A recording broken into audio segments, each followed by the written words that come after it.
Hello, everybody. This is Dr. Simonds, Metabolics and Weight Loss. Ask Me Anything Facebook Live for Monday, July the 10th, 2023. I'm Dr. Simonds. This is nurse practitioner Michelle Kennedy. We're answering your questions about weight loss today. We're giving away a $25 gift card. Yes, to Target as usual. We're going to ask you to do two things to enter to win that gift card if you're watching us live. That is to like this video and to comment hashtag Simonds AMA in the comments section. Do those two things and you may have a good chance of winning at the end of the show. We'll announce it. And if you have any questions or comments while you're watching live, please let us know. We always love when people are interactive, even though we do get great questions to answer. We like answering your questions live. Yes. So, what do you say we get started? Let's on jump the first in. question? Yeah. Yes. So Kaylee is asking, how do I stay on track when I'm sick? I have no energy to meal prep, cook, or clean. That is the worst when you feel just so drained. And I think we've all been here where we just don't have the bandwidth or the energy to do the right thing. So I try to myself and recommend to people to just have quick, easy stuff already there, especially if it's the situation, where you're just too drained to do it yourself. So I keep things like eggs in my fridge all the time that can be really easy to even just microwave if you need to, yogurt, cans of tuna, cottage cheese, right? Things that are easy. I know too that when people are sick, they tend to want more carbohydrate, especially processed carbohydrate, and a lot of things like crackers and breads and such. But if your stomach that's upset, usually I'm going to recommend things like ginger tea versus saltine crackers. And a lot of times bland, light food like yogurt, like a little cottage cheese, like a few scrambled eggs, still give you good protein, good nutrients to help you heal from whatever's making you sick. Yes. Versus inflaming you like the carbs do. Yeah, I think Michelle makes a good point. I'd say first, eating doesn't make you get better faster. Mm-hmm. That is a load of baloney. Don't eat your cold away. Okay, yeah, that's right. It doesn't work. Okay, the truth of the matter is, if you don't eat, you will get better faster. Second, if you eat carbohydrates, I promise it's going to make you sicker and your sickness will last longer. Yeah. It's your choice. Okay, that's just the way it is. Yeah. That stuff is, Michelle used the word inflammatory, and that's exactly what it is. Okay. I say this stuff, and I know it sounds kind of harsh sometimes, but I think it needs to be said. And that is, look, just because you feel one way doesn't always mean you should act on that feeling. If you use that standard in life, okay, you're going to have a miserable life. Get a lot of trouble. Yes, you will. Just think of your marriage, for example, okay? If every time you felt mad at your spouse and you saw a better looking person walking down the street and you acted on that impulse, how long could you stay married for? You'd be married 100 different times, right? This would be a bad strategy, right? So I kind of use that as an analogy. It's not a very good thing to do. Right. So I think that you want to make sure and use the power of your intellect and logic here to say, okay, look, what makes me better than just I always say an animal is that I have actually higher thinking powers and I can exercise these things. Right. Yeah. Okay. When you're sick, you want to get better. And eating sugary and floury things is not going to make you get better faster. It's going to prolong your illness. Yeah. Or drinking, right? Yes. I think it's a fallacy that you have to have ginger ale if your tummy's upset, exactly. or you have to have orange juice for the vitamin C. That's a bunch of bull. It's a bunch of bull. You don't have to do that. That inflammation is going to make things worse. Think of inflammation like a fire inside of you. You don't want that blazing. That's right. And I love that you mentioned the word impulse, because it is about impulse control in a lot of things in life, but especially with food. Impulse control is very important. So one of the key things too, Kaylee, is Make sure not to keep those foods in your house that if you're feeling tired or under the weather, or just drained, that you're not going to have them to reach to. Because a lot of us, we have those foods where we know if they're there and we're feeling sad or tired or whatever, we're going to reach for them because we're at a little bit of a weaker point. But if you control your environment, that way it makes it easier not to impulsively grab that thing that's sitting there that you've told yourself before, I shouldn't be eating that. It doesn't make me feel good. Right? So that is a really, really good one. And then also remember too that you can get some healthy stuff at restaurants. So if you are so down and out, you can't walk to the fridge and make anything, the Uber Eats, right? We have all these things. You can order some things that would be healthy, like chicken wings or something like that you can get delivered to you, or a salad. So we are here on our Facebook Live, Dr. Simonds Vlogs and Weight Loss, doing the Ask Me Anything. I see Charlie and Susie have already done their #SimonsAMA. Thank you so much for attending. You guys are great. So if you are just joining, do what they did. Go ahead and comment #SimonsAMA and like this video, and you'll be eligible for a $25 Target gift card that we will draw at the end of the show. All right, let's move on to D. I'm not usually hungry until night. Does it matter when I eat if I stay under my calorie goals? This depends, right? This is a really good question, because I think a lot of people who do fast tend to load their calories later in the day. Yes. Right? I think it's pretty typical that being a natural breakfast skipper or an intentional breakfast skipper is way easier than saying, well, I'm not going to have dinner with my family, but I'll eat all my calories and then stop at 3 p.m.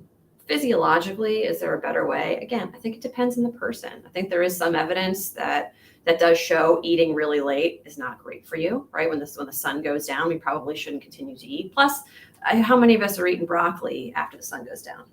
It's the types of foods we choose at night that can be an issue. I agree with this. It's what you eat. I mean, you're bombarded by advertisements that you see on the television or on whatever digital format you're watching. And it's all that sort of stuff that you should not be eating. No one say, Marcella, you're right. When's the last time you saw an advertisement for broccoli? Never. Okay. Yes. Never. Hey, here's some steak for chicken and broccoli.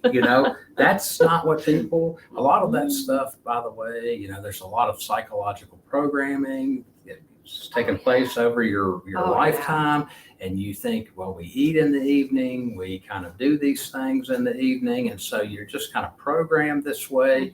And, if you look at bodybuilders who are serious about getting ready for a competition, they eat in the evening. They always eat before they go to bed, but they eat protein and vegetables before they go to bed. And that's the kind of thing that will never make you gain weight or body fat. Probably help you lose some weight and body fat if that's what you're eating. Yeah. So I always say, if you're hungry, then that's the kind of thing to eat. It won't mess you up. Absolutely. Okay. But no ice cream, no Taco Bell, even if they are up late, as they say, or open late, or I don't know. Something about a bell and a little chihuahua. That's right. But anyway, exactly. Yeah. Now I will say, B, if you The do, fourth meal, if you do delay your eating, and let's say your calorie goal is just, for example, 1,000 calories, you still don't want to eat that 1,000 calories in a very, very small window, because even if you're staying under a calorie goal for a day, if you consume the majority of them in a small window of time, your body just cannot process that much and burn that much energy at once. So it is still possible, even with healthy foods, especially more so with unhealthy foods, to overeat at night, because we have fasted during the day, and we can give ourselves sort of an unspoken permission to eat a lot more later, because why skip breakfast? We didn't have lunch either, so I'm going to eat this huge volume of food at night. Not great either, right? Eat when you're hungry, stop when you're full, listen to your body, stay hydrated throughout the day too, to make sure that you're not going into nighttime like starving and ravenous and dehydrated, because then you're probably gonna eat and drink a lot more than you should too. Okay. I think we got big stuff. Yeah. We got Courtney here. I wonder if it's Courtney who used to work there. I think she knows the answer to this. Yeah, I think she does too. She might. Of course, she's just yanking her chain a little bit. Maybe. Can psyllium husk help you lose weight? What do you think about that? I'm not sure there's any research that Mhm. really shows that. I understand the concept of Mhm, why, and that makes it a good question. It is Yeah. fiber, and Yeah. we are told if we really fill up with Yeah. fiber, then we're going to consume less calories from other nutrients. However, I don't know that I've ever Yes. had a patient Right. who lost weight just by increasing psyllium husk in their diet. Do I think fiber is helpful? Yes. What I really prefer, you got it from whole sources of vegetables. Yeah, Yeah, me too. probably. I agree with that. Yeah. Yeah, I agree. I've not found that patients who supplemented with that were able to lose weight any faster or any of that sort of thing. And some of the preparations, because it's not real flavorful, they add sweet things to it. Exactly. And you have this to be careful. actually can keep you from losing weight. Yeah, that's a great point. So whether it's psyllium husk or whether it's a branded fiber, you do have to be very careful about what they're adding in there, because a lot of them will be like a sweet orange flavor or something. So you can just mix it in water and drink it. If you just put psyllium husk in water and drink it, it's not good. It's not tasty. So again, the idea of doing more fiber, I get it. I think a part of it too is to help you feel full and to help you not feel so hungry. But hunger is a natural phenomenon that we all feel. But when we struggle with our weight, it is a much more difficult thing to handle because our body actually makes us feel more hungry and less full. And this is why we use medication. Yeah, that's right. Right. So That's if psyllium husk isn't cutting it for you, it's not because you're not doing enough psyllium husk. It's because your body is really fighting your efforts to eat less and move more, because it's trying to get you to eat more and move less. That's how our bodies work. We are very good at conserving energy, especially when our body thinks that we're not getting enough calories. So just putting psyllium husk in is usually not going to help that like excessive hunger or that inability to feel full that a lot of people struggle with when they struggle with weight, but medications will. And that's why we are very open to prescribing medications. We have an on-site pharmacy. I mean, we do this every day. We help people with these tools.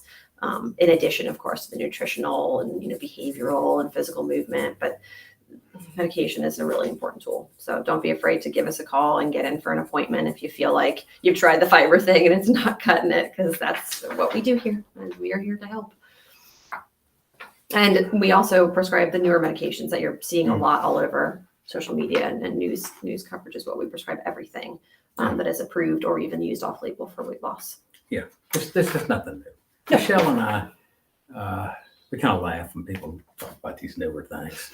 Do you prescribe that new injectable? Like, I mean, this is what we do for a this living. is old stuff for us. I mean, so anyway, if you would, and I've mentioned this before, we prescribe things in combination. Yes. And we found that there aren't many practices that do this.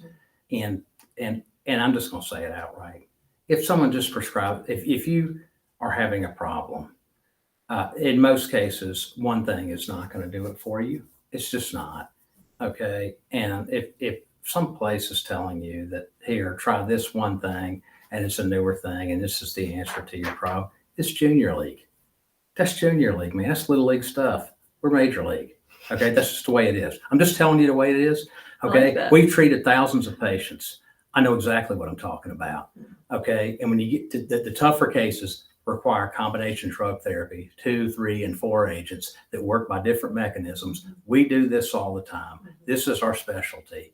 Okay. And these places that pop up and promise the moon on one agent, it works for some people. But I'm going to tell you what, the real cases that we see where people lose a lot of weight and they get on top of this stuff, the more complex cases, if you're the kind of person that's a really hard time losing weight, it takes several agents. All right.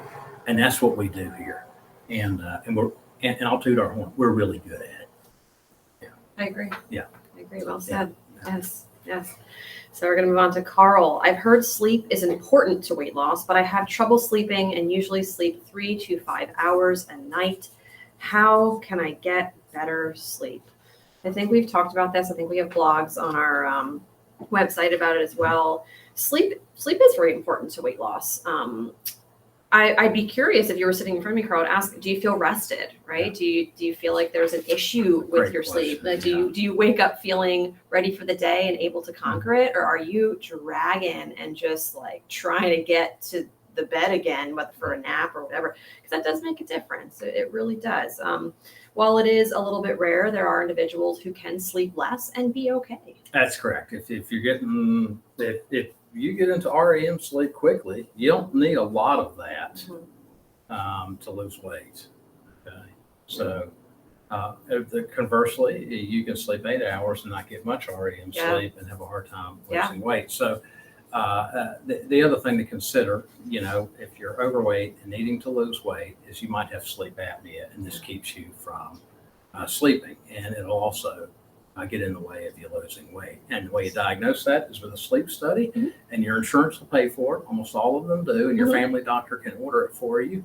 And then if you have it, you get the doctor will prescribe to you. Your primary care doctor will prescribe a CPAP machine or some similar type technology, and look, until you start losing weight, this will help, and it will help you lose weight. Once you've lost weight, guess what? You won't need it anymore. Yeah, we've had a lot of patients who no longer need their CPAP or BiPAP or what have you. And a lot of times too, for people who think you might have it, but you're really worried about having to go sleep in some lab and then have this huge machine. So a lot of the tests now can be done at home. Yeah. And there are many more options coming out. Sometimes there's a surgical option. There's like implantable devices that will help. Just a retainer, right? That kind of shifts your jaw or your tongue. So it's not just this giant alien looking machine for everyone. There are some really good options that have come out. Charlie says I'm one. Yeah. So a lot of our patients do struggle with sleep apnea or just struggle with sleep in general.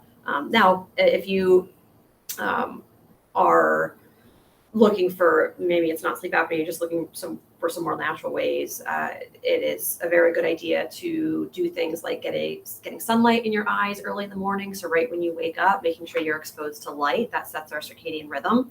So we don't want to wake up and then sit in a dark room or sit in a dark cubicle. We really want to get outside for a walk first thing in the morning. That's a great way to start your day. You get that sunlight in your eyes. That can help to make sure your cortisol is high in the morning. That's what wakes you up. It makes you energized. And then at night, your cortisol then drops and your melatonin comes out, right? Melatonin is something that you can supplement with. I also recommend magnesium supplements for sleep, CBD oil. We've talked a lot about that before. We have a rest option that we were selling. You can get it on eternal.com now, but there are CBDs that are specific for sleep, and supplements, amino acids like L-theanine can help. So if you are struggling, Carl, with wanting to sleep more, feeling like you need to sleep more, let us know. We can make some recommendations and help you out. But for the most part, it would really depend on how do you feel, and it'd be kind of an individual plan for you. That's right. I agree with that. Yeah. Oh, Charlie says it's going away. That's so exciting. Yeah, that's right. So exciting. We have a lot of patients like that. All right. Shall we move on to Vic? Yeah, Vic says, what are other ways to treat yourself when you hit a milestone in weight loss? My go-to is food, but that ends up with me backsliding. This is a really good point. Excellent question. Yeah. So, excellent. Vic, I got good news for you. There are other things beside food that you can do to reward yourself. Absolutely. So Charlie's on here, and I know Charlie. And so guys like Charlie and I might say, well, you know what? I'm going to go down here to Pinehurst and play a round of golf at a really nice golf course. Okay. Yeah, you can do that instead of rewarding yourself with food if you like to play golf, for example. Yeah, I like that. And this is a great way to actually burn calories and continue your weight loss and not sabotage yourself. Yeah. Right? Yeah. So it would be like, just imagine an alcoholic saying, you're recovering from alcohol. So, man, I've been 1 year sober. I think I'll go get drunk to reward myself, right? And that doesn't make any sense, right? So we got to get this mindset about food. Yeah. Is that we got to pick other things that we like doing. If you're like a bike rider, and there's a course you've been wanting to ride somewhere, maybe over in the mountains, for example, in the fall, go over there and do it. Yeah. Do that instead of. That's a great idea. Yeah, That's right. Great. I love using healthy behaviors. So yeah, like treating yourself to something that you've wanted to do, but like haven't found the time. Like if you want to learn how to rock climb, or something like that, or getting a massage, or buying yourself some clothes that fit, right. Because a lot of our patients are still wearing things that are very baggy, and they don't want to spend a lot of money on a whole wardrobe because maybe they're not at their goal yet. but maybe get 1 or 2 things that you really feel great in because you've earned it. Some of our patients will also maybe choose body contouring. Like I've had a lot of people say, when I get to this weight, I'm going to treat myself to getting my arms, done, or my waist or something like that. And that's okay. That's okay. Other people may not choose to do something cosmetic, and that's okay too. Yeah, right. As long as it's those are all examples of things that won't sabotage you. Yeah. It won't sabotage. Exactly. Right. Plan a nice vacation or just a day trip somewhere that you've been wanting to go to. I think, these are all great ways to treat Good yourself. way to change up your psychology about Absolutely. rewarding yourself. Absolutely. Very, very, very good question. Also an idea, our producer, let me know, a photo shoot. And we have had patients do that. Yeah, who wait until they're at a certain weight or their milestone, and they will finally get family photos that they put on a card for Christmas or something like that. Or some more personal photos, right, for yourself or a loved one. Like that's fine. Do something that makes you feel proud of what you've accomplished, right? Or capable of doing things that you maybe couldn't do. And that's where the sporting stuff comes in. Maybe you always want to do something, but you didn't feel like you could at a higher weight. Now that you're at a lower weight, you can. And when in doubt, golf, right? Yes, it works for me. Now, that's just kind of my gig, right? It takes my mind off of food, and I really like doing it. Yeah, really smart, really smart. All right, so we have Gabby. I'm going on vacation for 2 weeks, and I'm nervous about maintaining my weight loss progress. I won't have a kitchen where I'm staying. What tips do you have? This is great timing because in the summer, a lot of people are going away on vacation, and you don't always have access to things, right? You're completely out of your normal routine. And if you have a kitchen, it's different. It's harder. Yeah. It's just that this is a challenge, and everyone faces this.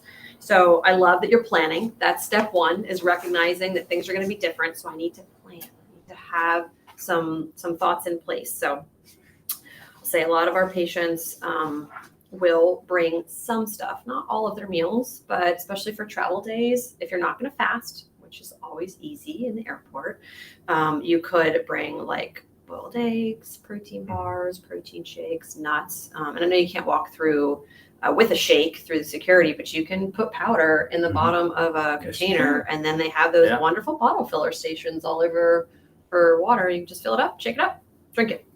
Right, so the travel is a little easier for sure, like the actual travel days. And then when you're there, there's a lot of great information that we provide as far as like restaurants and how to choose different options. I'll say it all comes back for me to, if you're not hungry, don't eat. And when you're full, stop. Because a lot of people good advice. Don't, especially on vacation. It's like, I'm on vacation, so I'll just have that extra something. Don't do it. That's right. Yeah, I saw this and I wondered if this is Gabby Barrett, the former American Idol winner.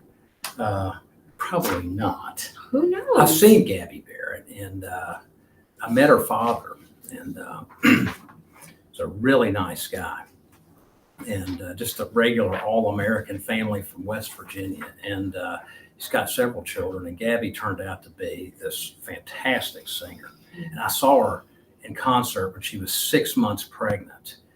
And now my wife and I watch shows like American Idol, but you quickly figured out why this person won American Idol. She was absolutely amazing. And she's on the road all the time. So I can see her asking a question like this, That's gotta be hard. She's on the road singing and stuff. And boy, I tell you, I've never seen so many people excited as I did out here at Walnut Creek when she sang "Don't Stop Believing" by Journey. Good one. Woo! Man, she's got some pipes. I was down in Charlotte, actually, but it was, instead of Walnut Creek, it was a very similar type setup. It was unbelievable. I'll never forget it. And then I was listening to the Stagecoach Festival this spring out in California, and she sang it out there. I heard her do it live, and it just brings chills every time I hear it. But anyway, it kind of makes me think of this question, because a person like that's on the road all the time, right? And I always say, look, let's say you're going to be gone for a week or two, right? There's sometimes a question I'll ask patients that bring this topic up is, look, if I was going to pay you $1 million, okay, I could get $1 million prize here just to come back the same weight or less. You think you could figure out a way to come back the same weight or less? I guarantee you they would. Okay, which means if you make it a priority, you can do it. And so Michelle talked about this planning and preparation. It takes that stuff. But this idea that you can't eat out, or you can eat out and lose weight just fine. Yeah. Okay.